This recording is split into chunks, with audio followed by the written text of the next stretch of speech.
राघव चड्ढा ने गुंडों की पार्टी ज्वाइन कर ली। मानना है कि बीजेपी एक गुंडों की पार्टी है, अनपढ़ गुंडों की पार्टी है। Raghav Chadha he is not at fault. इनको अच्छे से पता है भारत का मिडिल क्लास कितना मूर्ख है। इनको पता है पीआर का असली पावर।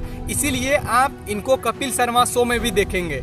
इनके perfectly edited Instagram reels. Now this is how BJP gonna use him, swing the middle class votes from opposition. Samosa, papdi chaat और मोबाइल रिचार्ज, ये सब सॉफ्ट पीआर ही तो था। ये है परिणीति चोपड़ा के हस्बैंड का पूरा करियर। 2024 के आखिरी मंथ में 10 न्यूबॉर्न बेबी जलकर मर गए झांसी के एक सरकारी अस्पताल में।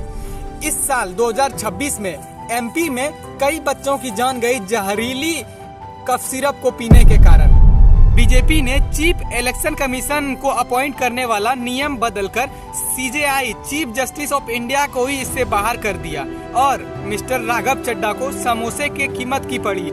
इनके ही पार्टी के sitting chief minister Arvind Kejriwal को 6 महीनों तक जेल में रखा। इनके ही पार्टी के डिप्टी सीएम मनीष सिसोदिया को 17 महीने तक जेल में रखा।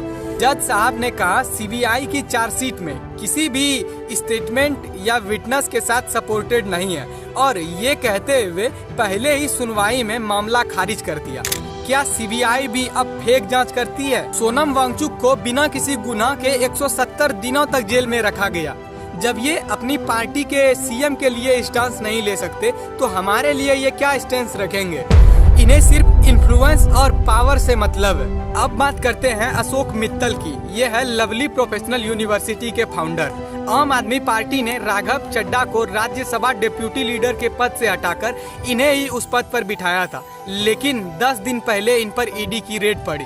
ये भाग लिए बीजेपी वॉशिंग मशीन की ओर। मैं लिख कर देता हूँ इन पर अब कोई भी कार्रवाई नहीं हो, क्योंकि दर्जनों ऐसे नेता थे जिन पर ईडी सीबीआई की रेड पड़ी और वो बीजेपी वॉशिंग मशीन में शामिल हो गए। उन पर जितने मुकदमे थे सब गायब कर दिए गए। तो ये लीडरशिप है या कैलकुलेशन?